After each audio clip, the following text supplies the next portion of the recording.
सभी मित्रों का स्वागत है। विज्ञान भैरव तंत्र पार्ट 4। और आज हम हैं 114वां दिन में।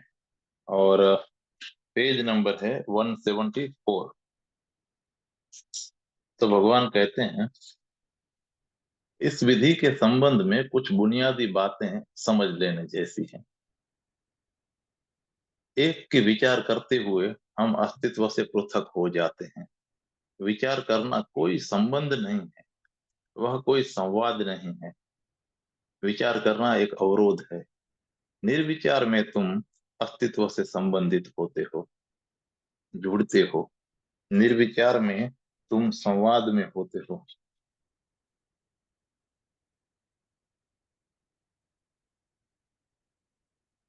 जब तुम किसी से बात करते हो तो तुम उससे जुड़े नहीं हो। बातचीत ही बाधा बन जाती है। और जब तुम जितना ही बोलते हो तुम उससे उतने ही दूर हट जाते हो। अगर तुम किसी के साथ मौन में होते हो तो तुम उससे जुड़ते हो। और अगर तुम दोनों का मौन सच ही गहन हो, अगर तुम्हारे मन में कोई विचार न हो, दोनों के मन पूरी तरह मौन हो, तो तुम एक हो। दो शून्य नहीं हो सकते हैं, दो शून्य एक हो जाते हैं। अगर तुम दो शून्यों को जोड़ो तो वे दो नहीं रहते हैं, वे मिलकर एक बड़ा शून्य हो जाते हैं।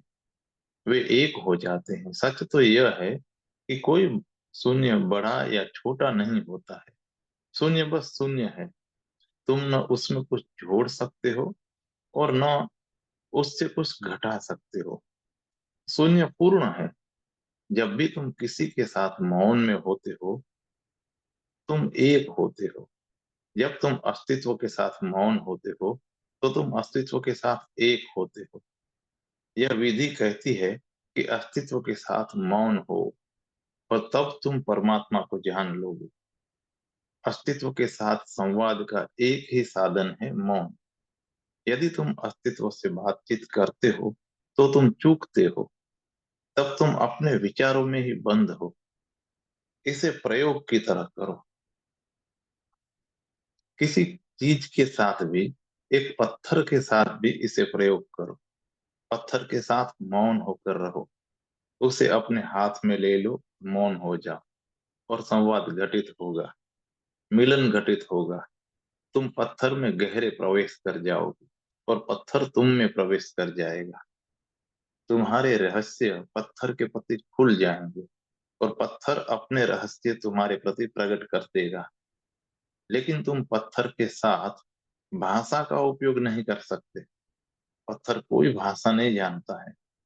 और क्योंकि तुम भाषा का उपयोग करते हो, तुम उसके साथ संबंधित नहीं हो सकते। मनुष्य ने मौन बिल्कुल खो दिया है। जब तुम कुछ नहीं कर रहे होते हो तो भी तुम मौन नहीं हो। मन कुछ न कुछ करता ही रहता है। और इसी निरंतर की भीतरी बातचीत के कारण, इस सतत आंतरिक बकवास के कारण तुम किसी के भी साथ संबंधित नहीं होते हो। तुम अपने प्रियजनों के साथ भी संबंधित नहीं हो सकते, क्योंकि यह बातचीत चलती रहती है। तुम अपनी पत्नी के साथ बैठे हो सकते हो, लेकिन तुम अपने भीतर बातचीत में लगे हो और तुम्हारी पत्नी अपने भीतर बातचीत में लगी है। तुम दोनों अपने अपने भीतर बातचीत में लगे हो। पास होकर भी तुम एक दूसरों से बहुत दूर हो। दो ध्रुव जैसे दूर हो। मानो तुम एक तारे पर हो और तुम्हारी पत्नी दूसरे तारे पर है और दोनों के बीच अनंत दूरी है। और फिर तुम्हें लगता है कि प्रेम नहीं है। तब तुम एक दूसरे को दोष देते हो कि तुम मुझे प्रेम नहीं करते। असल में प्रेम का प्रश्न ही नहीं है। प्रेम संभव ही नहीं। प्रेम मौन का फूल है। प्रेम का फूल मौन में खिलता है। मौन मिलन में खिलता है। यदि तुम निर्विचार नहीं हो सकते तो तुम प्रेम में भी नहीं हो सकते। और फिर प्रार्थना में होना तो असंभव है। लेकिन हम तो प्रार्थना करते हुए भी बातचीत में लगे रहते हैं। हमारे लिए प्रार्थना परमात्मा के साथ बातचीत है। हम बातचीत के इतने अभ्यस्त हो गए हैं, इतने संस्कारित हो गए हैं कि जब हम मंदिर या मस्जिद भी जाते हैं तो वहां भी अपनी बकवास जारी रखते हैं। हम परमात्मा के साथ भी बोलते रहते हैं, बातचीत करते रहते हैं। यह बिल्कुल मूर्खतापूर्ण है। परमात्मा या अस्तित्व तुम्हारी भाषा नहीं समझ सकता है। अस्तित्व एक ही भाषा समझता है, मौन। मौन की भाषा, और मौन न संस्कृत है, न अरबी, न अंग्रेजी, न हिंदी। मौन जागतिक है। मौन किसी एक का नहीं है। पृथ्वी पर कम से कम 4,000 भाषाएं हैं, और प्रत्येक मनुष्य अपनी भाषा में, अपनी भाषा के घेरे में बंद है। अगर तुम उसकी भाषा नहीं जानते हो तो तुम उसके साथ संबंधित नहीं हो सकते। तुम संबंधित ही नहीं हो सकते। अगर मैं तुम्हारी भाषा नहीं जानता हूँ और तुम मेरी भाषा नहीं जानते हो तो हम दोनों संबंधित नहीं हो सकते। तब हम एक दूसरे के लिए अजनबी हैं। हम एक दूसरे में प्रवेश नहीं कर सकते हैं। हम एक दूसरे को न समझ सकते हैं, न प्रेम कर सकते हैं। ऐसा इसलिए है क्योंकि हमें वह बुनियादी जागतिक भाषा नहीं मालूम है जो मौन है। सच तो यह है कि मौन के द्वारा ही कोई किसी से संबंधित होता है। और अगर तुम मौन की भाषा जानते हो तो तुम किसी भी चीज के साथ संबंधित हो सकते हो, जुड़ सकते हो। क्योंकि चट्टाने मौन है, वृक्ष मौन है, आकाश मौन है। मौन अस्तित्वगत है। यह मानवीय गुण ही नहीं, यह अस्तित्वगत है। सबको पता है कि मौन क्या है। सबका अस्तित्व मौन में ही है। यदि तुम्हारे हाथ में एक पत्थर है तो वह पत्थर अपने भीतर नहीं बोल रहा है, लेकिन तुम बोल रहे हो। यही कारण है कि तुम पत्थर से संबंधित नहीं हो सकते। और पत्थर तो ग्रहणशील है, खुला हुआ है। वह तुम्हें आमंत्रण भी दे रहा है। पत्थर तुम्हारा स्वागत करेगा, लेकिन तुम बातचीत में लगे हो और पत्थर तुम्हारी भाषा नहीं समझ सकता है। वही बाधा बन जाता है।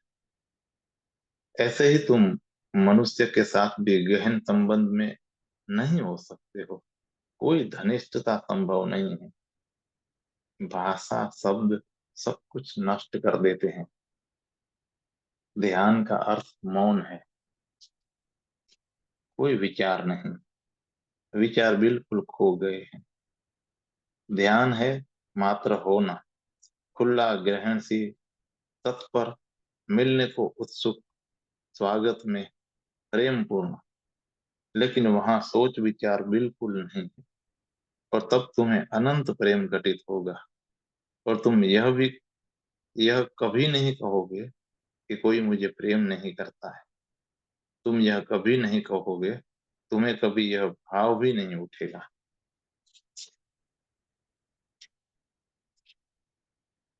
अभी तो तुम कुछ भी करो, तुम यही कहोगे कि कोई मुझे प्रेम नहीं करता है।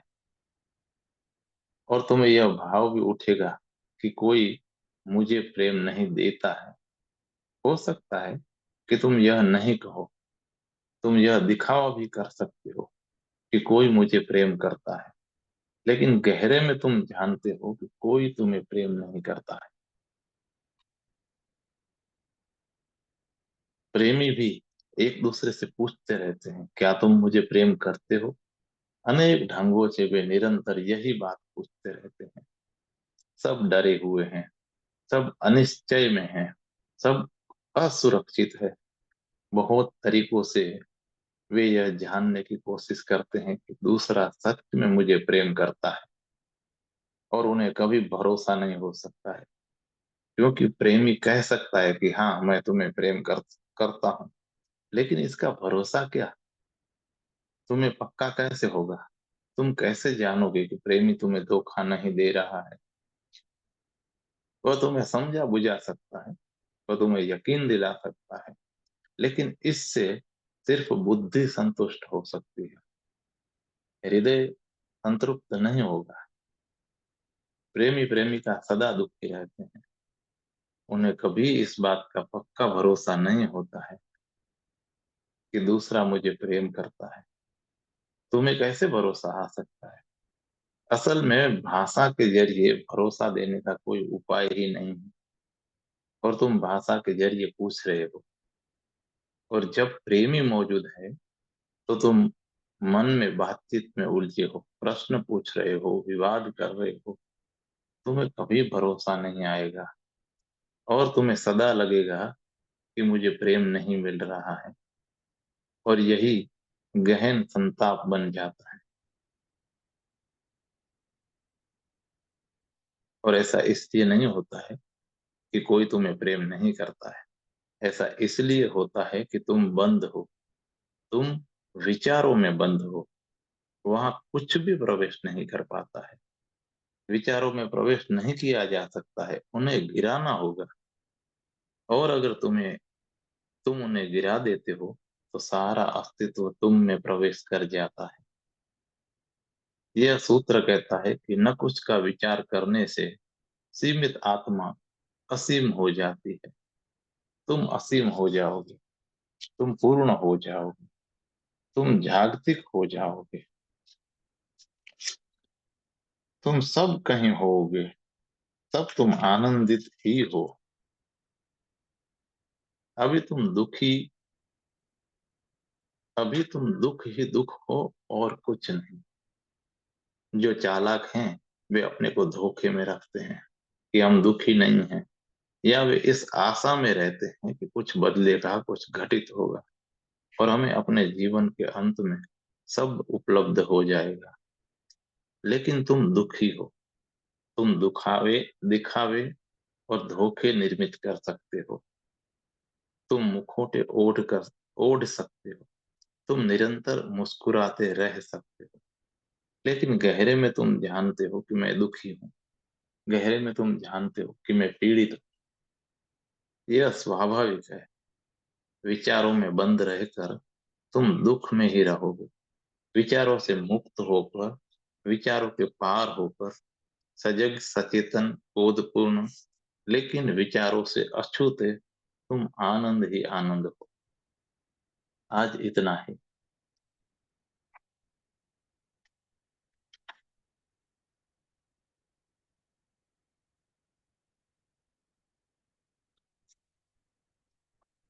अपनी नियति अपने हाथ में लो। ये नेक्स्ट चैप्टर है, 58 नंबर। उसका नाम है अपनी नियति अपने हाथ में लो।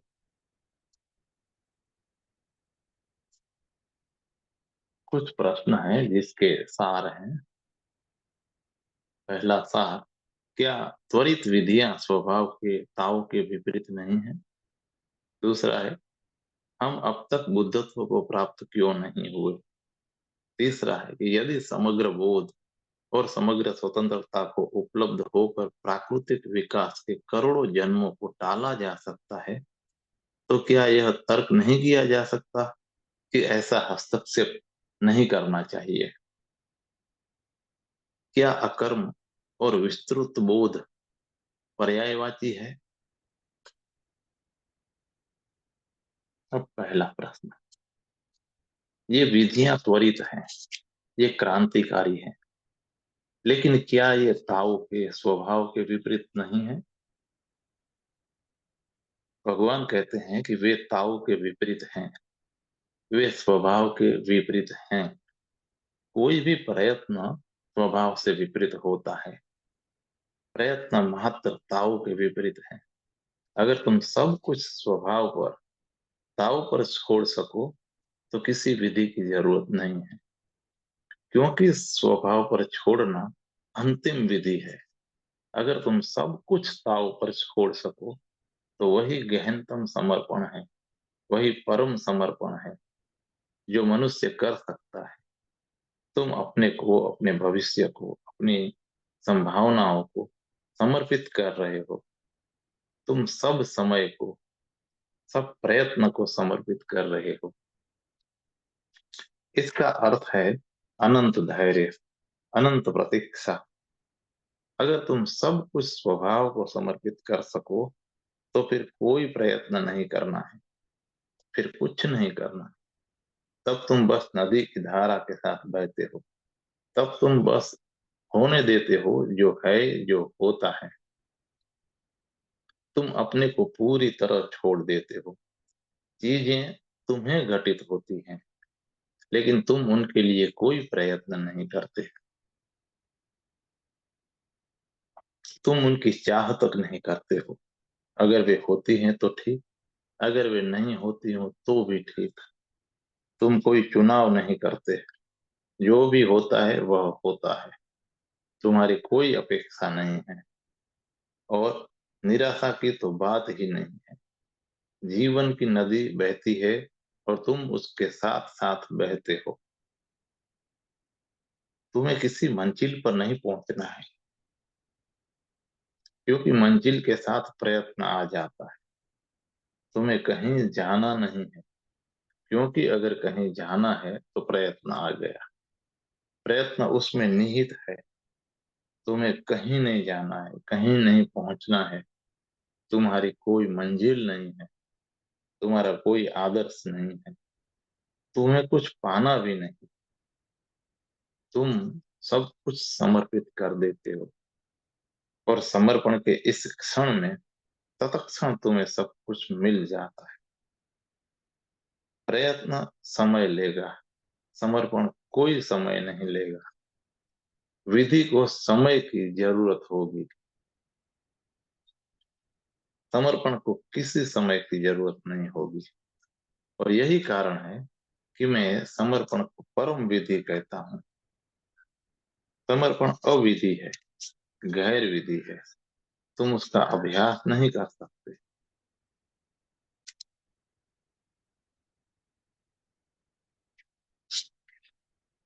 तुम समर्पण को साध नहीं सकते, और अगर तुम साध सकते हो तो फिर वह समर्पण नहीं है। तब तुम्हें अपने करने पर भरोसा है। तब तुम कुछ करने की चेष्टा कर रहे हो, चाहे वह समर्पण ही क्यों न हो। तुम कुछ करने की चेष्टा कर रहे हो, तब विधि आ जाएगी। और विधि के साथ समय आ जाता है, भविष्य आ जाता है। समर्पण समय के बाहर है, समय अतीत है। अगर तुम समर्पण करते हो तो इसी क्षण तुम समय के बाहर हो गए, और जो भी हो सकता था वह होगा। लेकिन तब तुम उसकी खोज नहीं कर रहे हो, उसकी चाह नहीं कर रहे हो। तब तुम्हें उसका लोभ नहीं है, तुम्हें उसकी जरा भी कामना नहीं है। वह हो या न हो, तुम्हारे लिए एक जैसा है। ताओ का अर्थ समर्पण है, स्वभाव के प्रति समर्पण। तब तुम नहीं हो। तंत्र और योग विधियां हैं, उनसे तुम स्वभाव पर पहुंचोगे, लेकिन यह लंबी प्रक्रिया होगी। अंततः तो सभी विधियों के बाद तुम्हें समर्पण ही करना होगा। लेकिन विधियों से समर्पण अंत में आता है, जबकि ताओ में वह आरंभ में ही आ जाता है।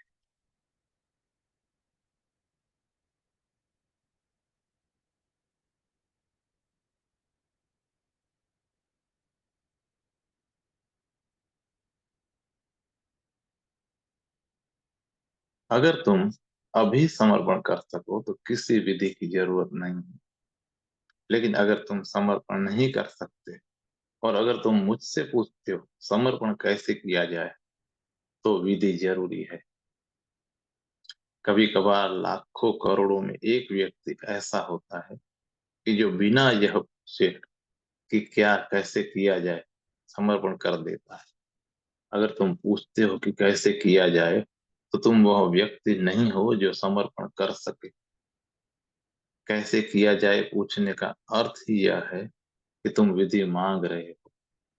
ये विधियां उन सब के लिए हैं जो इस कैसे से मुक्त नहीं हो सकते। ये विधियां तुम्हें कैसे मुक्त करें कि बुनियादी चिंता से। ये विधियां उन सब के लिए हैं जो इस कैसे से मुक्त नहीं हो सकते हैं। ये विधियां तुम्हें कैसे करें कि बुनियादी चिंता से छुटकारा दिलाने के लिए हैं। अगर तुम पूछे बिना ही समर्पण कर सको तो किसी विधि की जरूरत नहीं है। लेकिन तब तुम यहाँ मेरे पास नहीं आते। तब तुम किसी भी समय समर्पण कर सकते हो, क्योंकि समर्पण के लिए गुरु जरूरी नहीं। गुरु तो विधियां ही सिखा सकता है। जब तुम खोजते हो तो तुम विधियां ही खोज रहे हो। प्रत्येक खोज विधियों की खोज है।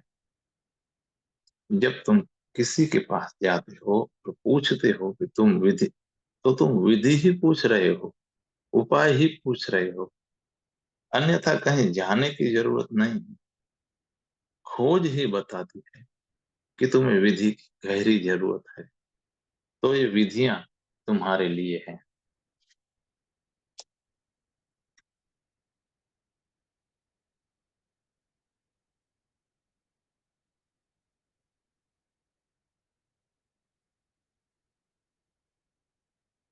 और ऐसा नहीं है कि बिना विधियों के बिना यह नहीं घट सकता है। यह घट सकता है, लेकिन बहुत थोड़े लोगों को घटा है। और उन थोड़े लोगों को भी वस्तुतः अनायास नहीं घटा है। अपने पिछले जन्मों में उन्होंने विधियों के साथ इतना संघर्ष किया है। उन्होंने विधियों के साथ इतना संघर्ष किया है कि अब वे उनसे थक गए हैं। अब वे वास्तव में ऊब चुके हैं। जब तुम बार बार पूछते हो कि कैसे करें, तो एक क्षण आता है जब तुम उससे ज्यादा नहीं कर सकते, और अंततः यह कैसे अपने आप ही गिर जाता है। तब तुम समर्पण कर सकते हो। तो विधि की जरूरत है ही। कृष्णमूर्ति हैं, वे कह सकते हैं कि किसी विधि की जरूरत नहीं है। लेकिन यह उनका पहला जन्म नहीं है, और वे अपने पिछले जन्म में यह नहीं कह सकते थे। इस जन्म में भी उन्हें अनेक विधियां दी गई थी, और उन्होंने उनका प्रयोग किया। तो तुम विधियों के द्वारा उस बिंदु पर पहुंच सकते हो जहां तुम समर्पण कर सको, और सभी विधियों को छोड़कर सहज जी सको। लेकिन वह बिंदु भी विधियों के द्वारा ही आता है।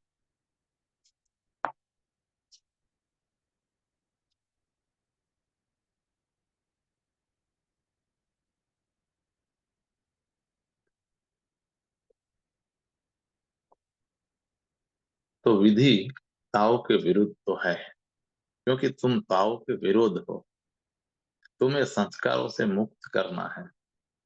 अगर तुम ताओ में हो तो कोई विधि जरूरी नहीं है।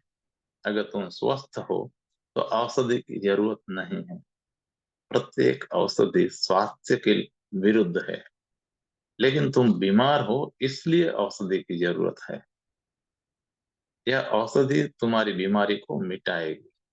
यह तुम्हें स्वास्थ्य नहीं दे सकती है, लेकिन अगर बीमारी हट गई तो तुम्हें स्वास्थ्य घटित होगा। कोई औषधि तुम्हें स्वास्थ्य नहीं दे सकती है। बुनियादी तौर से प्रत्येक औषधि विष है, जहर है। लेकिन तुमने अपने शरीर में बहुत कुछ विष इकट्ठा कर लिया है। तुम्हें इसका एंटीडोट चाहिए। औषधि संतुलन पैदा करेगी, और स्वास्थ्य संभव हो पाएगा। कोई विधि तुम्हें तुम्हारी भगवत्ता नहीं दे सकती है। उससे तुम्हें तुम्हारा स्वभाव नहीं उपलब्ध होगा। तुमने अपने स्वभाव के चारों ओर जो बहुत कुछ इकट्ठा कर लिया है, विधि केवल उन्हें मिटाने के लिए है।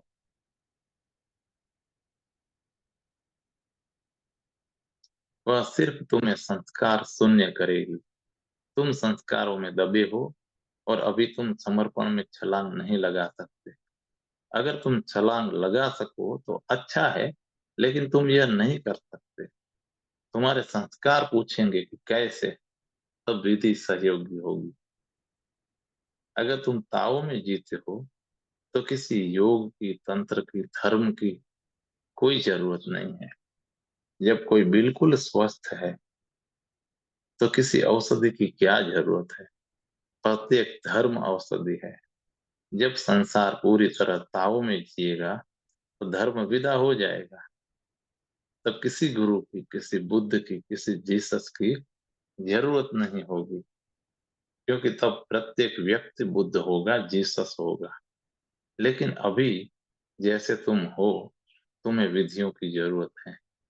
विधियां एंटीडोट हैं। तुमने अपने चारों ओर एक ऐसा जटिल मन निर्मित कर लिया है कि तुम्हें जो भी कहा जाए, जो भी दिया जाए, तुम उसे जटिल बना लोगे। तुम उससे और ज्यादा जटिल बना लोगे, और ज्यादा कठिन बना लोगे। अगर मैं तुमसे कहूं कि समर्पण करो, तो तुम तुरंत पूछोगे कि कैसे करूं। अगर मैं तुमसे कहूं कि विधियों का उपयोग करो, तो तुम पूछोगे कि क्या विधियां ताओ के विपरीत नहीं है। अगर मैं कहूं कि किसी विधि की जरूरत नहीं है, सिर्फ समर्पण करो और परमात्मा तुम्हें उपलब्ध हो जाएगा, तो तुम तुरंत पूछोगे कि समर्पण कैसे करूं। तुम्हारा मन ही ऐसा है। अगर मैं कहूं कि ताओ यहीं और अभी है, तुम्हें कुछ साधना नहीं है, तुम सिर्फ छलांग लो और समर्पण कर दो, तो तुम कहोगे कि मैं समर्पण कैसे करूं। और अगर मैं तुम्हारे साथ कैसे के उत्तर में कोई विधि दूं, तो तुम्हारा मन कहेगा कि क्या विधि या उपाय स्वभाव के, ताओ के प्रतिकूल नहीं है। अगर भगवत्ता मेरा स्वभाव है, तो वह विधि से कैसे उपलब्ध हो सकती है। अगर वह है ही, तो फिर विधि व्यर्थ है, निरर्थक है। फिर विधियों में समय क्यों गंवाएं। अपने इस मन को देखो।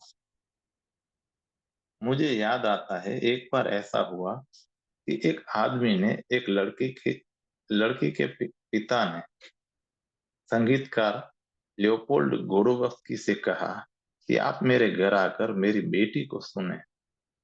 उसकी बेटी पियानो बजाना सीख रही थी। तो गोडोवस्की उनके घर गया और उसने बड़े धैर्य से लड़की को पियानो बजाते सुना। जब लड़की ने पियानो बजाना बंद किया, तो पिता खुशी से चिल्ला उठा और उसने गोडोवस्की से कहा कि कितना अद्भुत है। कहते हैं, गोडोवस्की ने कहा, बहुत अद्भुत है, उसकी तरकीब गजब की है। मैंने कभी किसी को ऐसा संगीत इतनी कठिनाई से बजाते हुए नहीं सुना है। उसकी विधि आश्चर्यजनक है। ऐसी सरल चीज को इतनी कठिनता से बजाते हुए मैंने पहले कभी किसी को नहीं देखा। और यही तुम्हारे मन में होता रहता है। सरल चीज को भी तुम जटिल बना लेते हो। लोग अपने अपने लिए सरल को कठिन बना लेते हैं, और यह सुरक्षा का उपाय है, यह सुरक्षा की व्यवस्था है। क्योंकि जब तुम किसी चीज को कठिन बना लेते हो, तो तुम्हें फिर उसे करने की जरूरत नहीं रहती है। पहले समस्या तो हल हो, और तब तुम उसे कर सकते हो। अगर मैं समर्पण करने कहता हूं, तो तुम पूछते हो कि कैसे। अब जब तक मैं तुम्हारे कैसे का जवाब न दूं, तुम समर्पण कैसे कर सकते हो। और अगर मैं तुम्हें कोई विधि देता हूं, तो तुम्हारा मन तुरंत एक नई समस्या निर्मित कर लेता है कि विधि क्यों। स्वभाव है, ताओ है, परमात्मा हमारे भीतर है, फिर यह प्रश्न क्यों, चेष्टा क्यों। और जब तक इसका समाधान नहीं होता है, कुछ करने की जरूरत नहीं। अब स्मरण रहे कि तुम इस दुष्चक्र में सतत और सदा के लिए घूमते रह सकते हो। तुम्हें कहीं न कहीं इसे तोड़ना है और इससे बाहर आ जाना है। तो निर्णायक बनो, निर्णय करो, क्योंकि निर्णय से ही तुम्हारी मनुष्यता का जन्म होगा। निर्णय से ही तुम मनुष्य बनते हो। निर्णायक बनो। अगर तुम समर्पण कर सकते हो, तो समर्पण करो। और अगर समर्पण नहीं कर सकते हो, तो बौद्धिक समस्याएं मत पैदा करो। तब किसी विधि का प्रयोग करो। दोस्तों, रास्तों से समर्पण घटित होगा। अगर तुम ठीक किसी क्षण समर्पण कर सको बहुत अच्छा है, लेकिन अगर अभी समर्पण करना संभव ना हो तो विधियों के प्रयोग से गुजरो। यह गुजरना आवश्यक है।